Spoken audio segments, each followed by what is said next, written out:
जय हिंद साथियों, मैं रजनीश एक बार फिर से आपका स्वागत करता हूं आपके अपने YouTube चैनल ज्ञानदायिनी एजुकेशनल ट्रस्ट पे। तो बच्चों, आज हम लोग ग्रामीण विकास की क्लास में आज ग्रामीण विकास की लास्ट क्लास पढ़ रहे हैं। आज ग्रामीण विकास का सिलेबस लगभग ख़त्म हो गया है। एक पॉइंट बचा है पंचायती राज व्यवस्था। ठीक है, पंचायती राज व्यवस्था बचा है जो कि पॉलिटी वाले सर आप लोगों को पढ़ा रहे हैं, तो पॉलिटी में पढ़ाया जाएगा पंचायती राज व्यवस्था। फिलहाल मैं कुछ दिनों के बाद पंचायती राज व्यवस्था भी पढ़ा दूंगा, लेकिन अभी जो है आज जो है हम लोग एपीकल्चर और सेरीकल्चर पढ़ने के बाद, मधुमक्खी पालन और रेशम कीट पालन पढ़ने के बाद हम लोग सोमवार की क्लास में आर्ट एंड कल्चर पढ़ेंगे। ठीक है, आर्ट एंड कल्चर पढ़ेंगे। फिर आर्ट एंड कल्चर ख़त्म करने के बाद हम लोग क्या करेंगे, यूपी स्पेशल पढ़ना शुरू करेंगे। तो यूपी स्पेशल भी हम लोग पढ़ेंगे, क्योंकि आर्ट एंड कल्चर हो, यूपी स्पेशल हो, ये आप लोगों के यूपी के किसी भी वैकेंसी के लिए काफ़ी इंपॉर्टेंट रखती है, काफ़ी महत्व रखती है। ठीक है, जैसा कि अक्टूबर में पीसीएस प्री का पेपर होने वाला है। 13 तारीख को 13 सितंबर चल रहा है, हाँ 13 सितंबर को क्या होने वाला है, आरओ का पेपर होने वाला है। तो उसमें यूपी स्पेशल क्वेश्चंस आते हैं। तो इसी को नज़र में रखते हुए, इसी को ध्यान में रखते हुए मैं आप लोगों को यूपी स्पेशल की क्लास वहाँ पे शुरू कर दूँगा।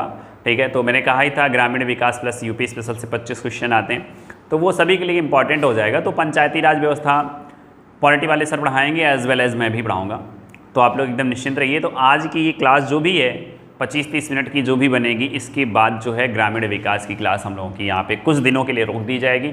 फिर एक टॉपिक हमारा बचा हुआ है, क्या कहते हैं, पंचायती राज व्यवस्था, उसको हम लोग पढ़ लेंगे। तो इस प्रकार से हमारा ग्रामीण विकास पूरा का पूरा कंप्लीट हो जाएगा। ठीक है, तो आप लोग पूरी तरीके से इसकी नोट्स बनाइए, तैयार करिए, और मैं इसके प्रैक्टिस क्वेश्चंस को बीच बीच में लेके आता रहूँगा। तो फिलहाल आज हम लोग चलते हैं एपी कल्चर की तरफ। ठीक है, एपी कल्चर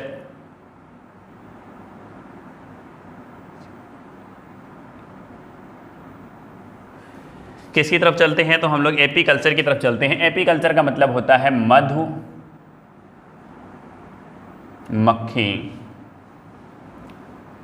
पालन। ठीक है, मधुमक्खी पालन में आप जानते ही हैं मधुमक्खी को पाला जाता है, और शहद उत्पादन के लिए एक क्रांति चलाई गई जिसका नाम था मीठी क्रांति। ठीक है, जिसका नाम था मीठी क्रांति। और जो ये मीठी क्रांति है सबसे पहले कहाँ चलाई गई, तो सबसे पहले झारखंड में चलाई गई। ठीक है, मीठी क्रांति जो है सबसे पहले झारखंड में चलाई गई। अब देखिए मधुमक्खी के बारे में पढ़ते हैं। जो मधुमक्खी एक संयुक्त परिवार है, आप जानते हैं। ठीक है, मधुमक्खी एक संयुक्त परिवार में मतलब अपना एक छत्ता लगाती है, जिसमें शहद और मोम को इकट्ठा करती है। कहाँ से शहद और मोम को कहाँ से इकट्ठा करती है, तो जो मधुमक्खी जो है क्या कहते हैं, फूलों के रस को लेकर, ठीक है, फूलों के मकरंद जिसे कहते हैं, रस को लेके क्या करती है, अपने शहद का फॉर्मेशन करती है और मोम का फॉर्मेशन करती है। तो इसको ये 3 भाग में होती हैं मधुमक्खियाँ। ठीक है, एक होता है रानी मक्खी, एक होता है रानी मक्खी, एक होता है सिर्फ मक्खी, ये नर मक्खी होता है। ठीक है, ये क्या होता है, नर मक्खी। ठीक है, ये क्या होता है, नर मक्खी। और एक होता है श्रमिक मक्खी।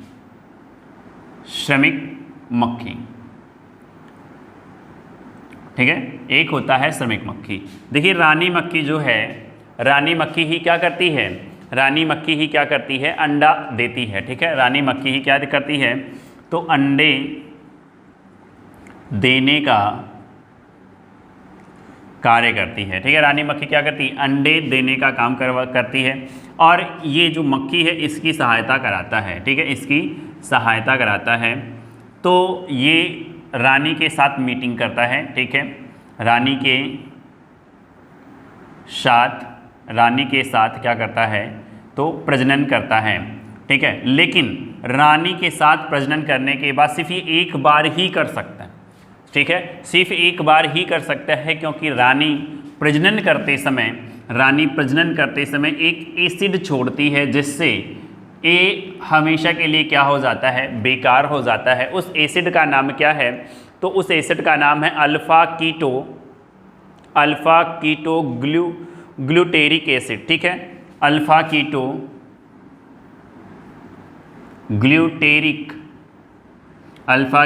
Glutaric acid.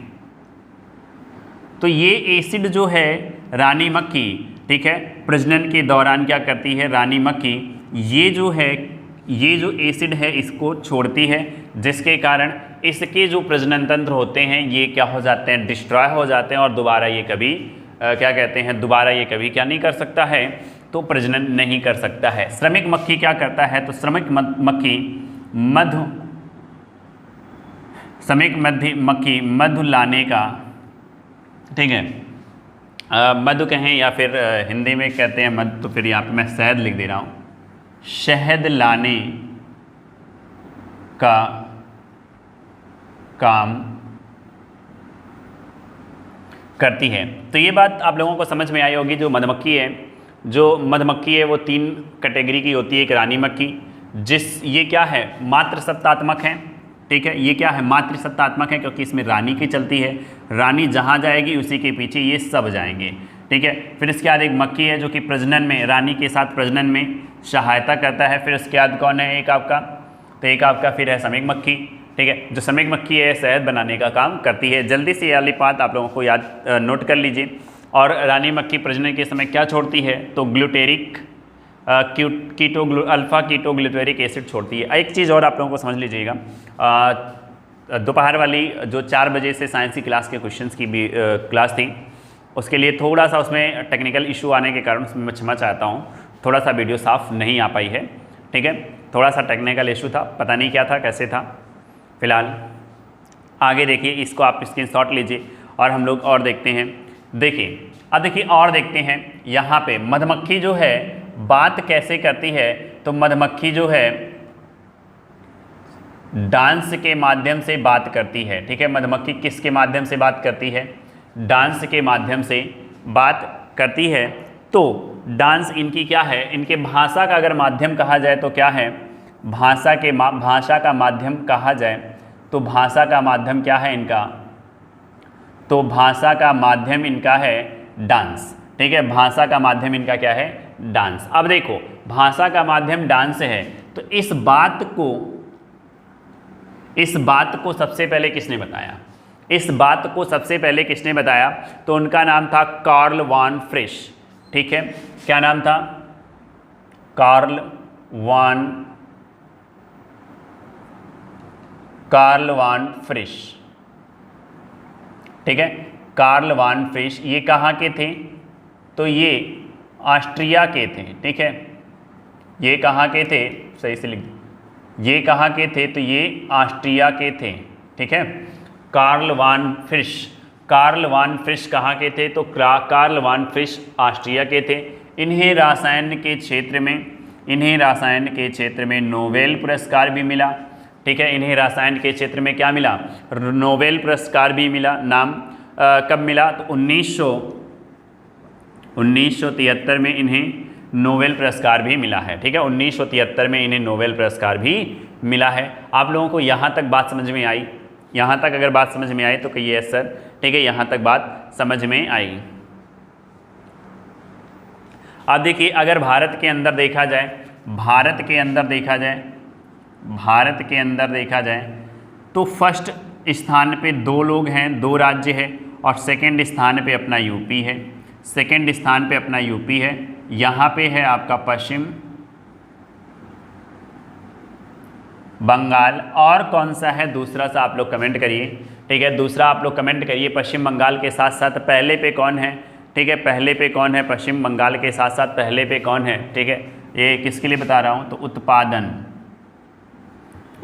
उत्पादन के लिए पहले स्थान पे पश्चिम बंगाल के साथ कौन है, तो आप कह देंगे सर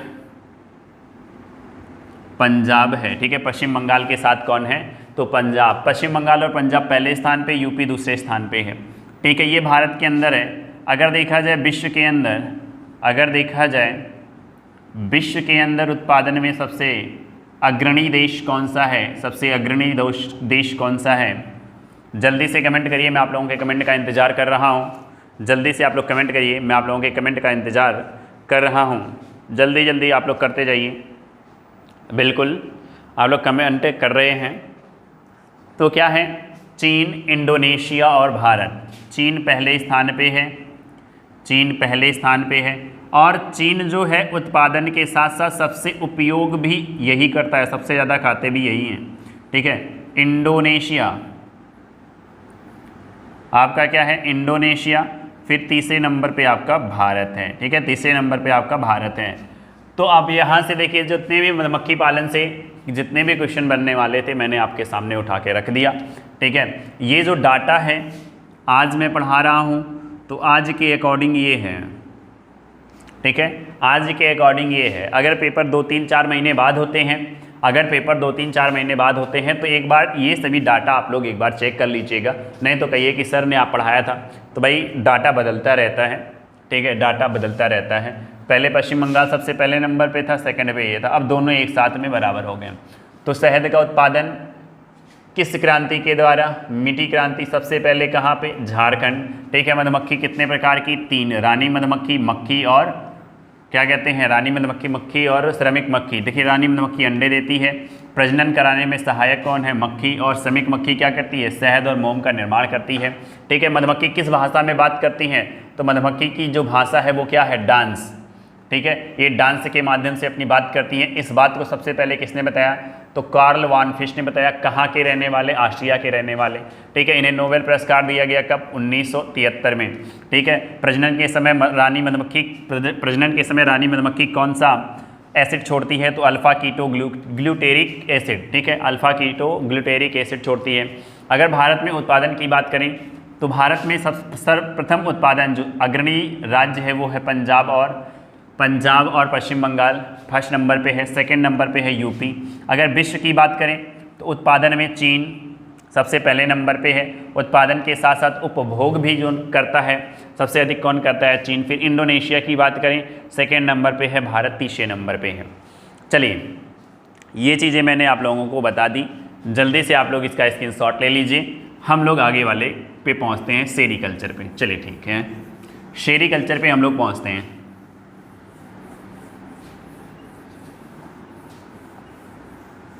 बहुत ही जल्द आप लोगों के साथ क्लासों की बौछार होने वाली है। ठीक है, क्लासों की एकदम बौछार होने वाली है। ज्योग्राफी की क्लास स्टार्ट हो जाएगी, करंट अफेयर की क्लास स्टार्ट हो जाएगी, प्रीवियस ईयर क्वेश्चंस की क्लास स्टार्ट हो जाएगी। ठीक है, बस आप लोग पेशेंस के साथ बने रहिए और लोगों तक भेजते रहिए। अधिक से अधिक लोगों को जोड़ते जाइए अधिक से अधिक लोगों तक। ठीक है, मज़ा आ जाएगा आप लोगों को भी और हम लोगों को भी। चलिए क्या है, सेरीकल्चर।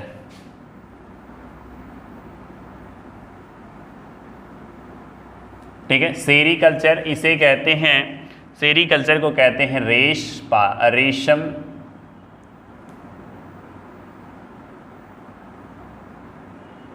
कीट पालन या रेशम उत्पादन भी कह सकते हैं। ठीक है, रेशम उत्पादन भी कह सकते हैं। ठीक है, सेरीकल्चर यानी कि रेशम कीट की खोज सर्वप्रथम कहाँ पर हुई, तो अगर बात करें इसकी खोज सर्वप्रथम कहाँ पर हुई, तो चीन में हुई। ठीक है, रेशम कीट की खोज सर्वप्रथम कहाँ पर हुई, तो चीन में हुई। ठीक है, और अगर उत्पादक की बात करें तो चीन फर्स्ट पे है उत्पादक। ठीक है, उत्पादन में चीन फर्स्ट पे है, भारत आपका सेकंड पे है, थर्ड पे कौन है, जल्दी से आप लोग कमेंट करिए। अभी मैं थर्ड पे कौन है मैं आपको ये भी बताऊंगा। ठीक है, तो थर्ड पे कौन है,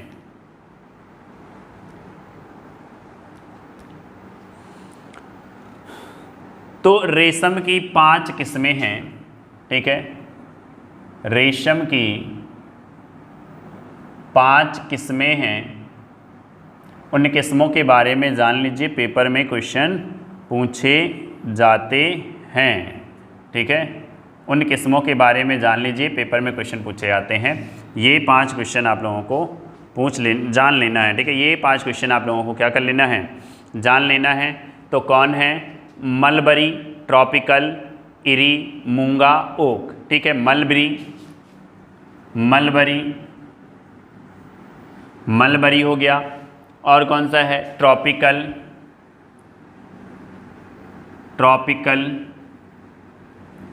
इरी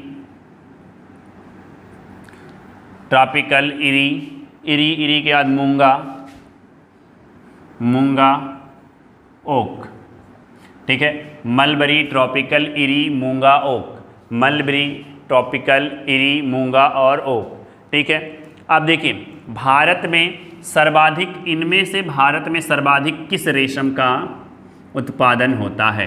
तो किसका होता है? तो मूंगा का होता है भारत में सर्वाधिक। ठीक है, भारत में सर्वाधिक किसका होता है? तो मूंगा का होता है। कितने %? मूंगा का होता है। और सबसे ज़्यादा किस राज्य में होता है? तो असम में होता है। 81% सीधे के सीधे असम करता है। ठीक है, 81% सीधे के सीधे कौन करता है? असम करता है। भारत में, पूरे भारत में 100% अगर मान लिया जाए तो 81% कौन करता है अकेले? तो 81% अकेले कौन करता है? असम करता है। ठीक है, 81% अकेले कौन करता है? असम करता है। चलिए और बातों को जानते हैं। ठीक है, अब देखिए भारत में इन सभी को मिला के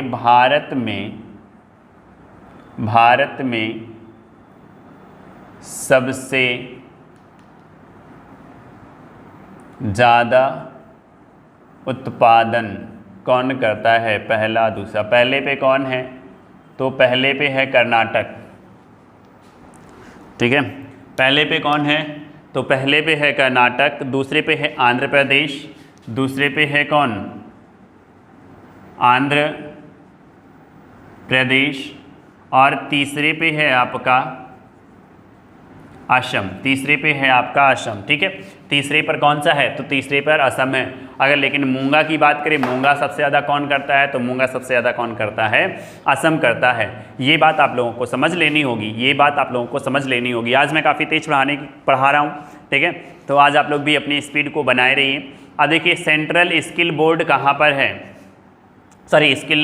सेंट्रल सिल्क बोर्ड कहाँ पर है? क्या? सेंट्रल सिल्क बोर्ड कहाँ पे है? जल्दी से आप लोग कमेंट करके बताइए। तो सेंट्रल सिल्क बोर्ड कहाँ है? कर्नाटक। ठीक है, कहाँ पे है?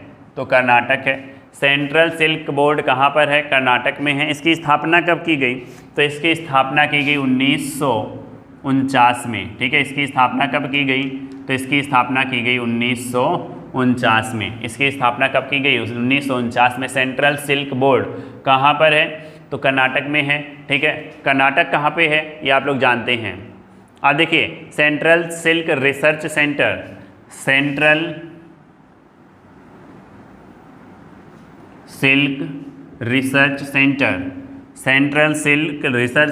कहाँ पे है? सेंट्रल सिल्क रिसर्च सेंटर जल्दी से बताएंगे कहाँ पे है?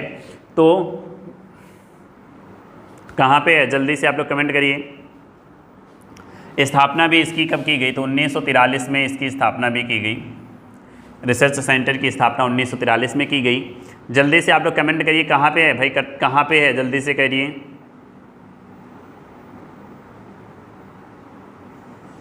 तो कहाँ पे है?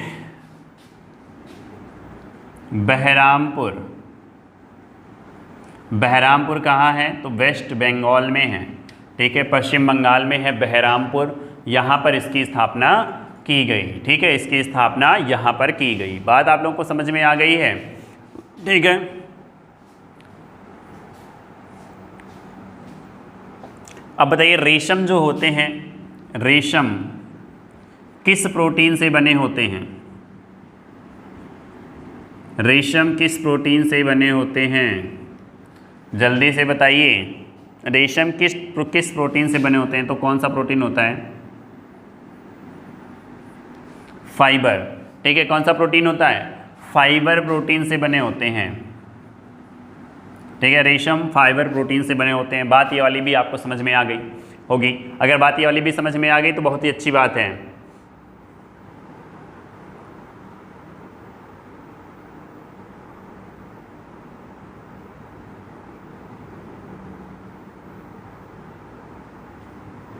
आप देखो भारत में सबसे अधिक रेशम किससे पाली जाती है, तो भारत में सबसे अधिक रेशम शहतूत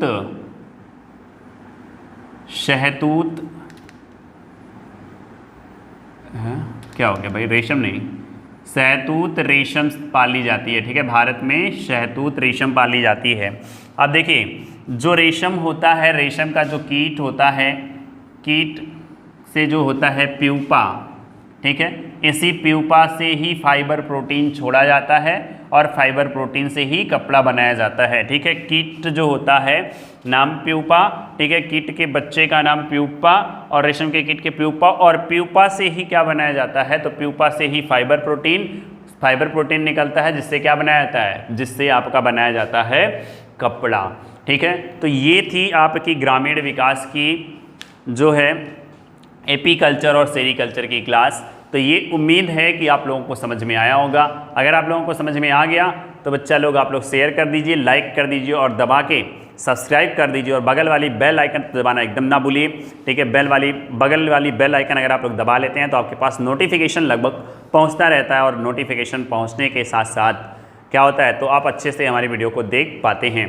कुछ बच्चे ऐसे हैं जिनके पास नोटिफिकेशन नहीं पहुँचता है, तो वो लोग भी बेल आइकन को दबा लें ताकि उन लोगों के पास भी वीडियो पहुंचे। और आप सभी लोग स्वस्थ रहिए, मस्त रहिए, व्यस्त रहिए और सभी को हंसाते रहिए, अपनी तैयारी करते रहिए और कोरोना से बच के रहिए। उम्मीद है कि आप लोग बच के रह रहे होंगे। फिलहाल आज के लिए इतना ही, तब तक के लिए जय हिंद, जय भारत। और कल संडे की कोई भी क्लास नहीं होगी। ठीक है, आने वाले दिनों में क्लासें हो सकती हैं, लेकिन अभी तो संडे को क्लास नहीं होगी, यानी कि कल क्लास नहीं होगी। अब सोमवार को हम अपने टीचरों के साथ आपसे मिलते हैं, तब तक के लिए बाय बाय।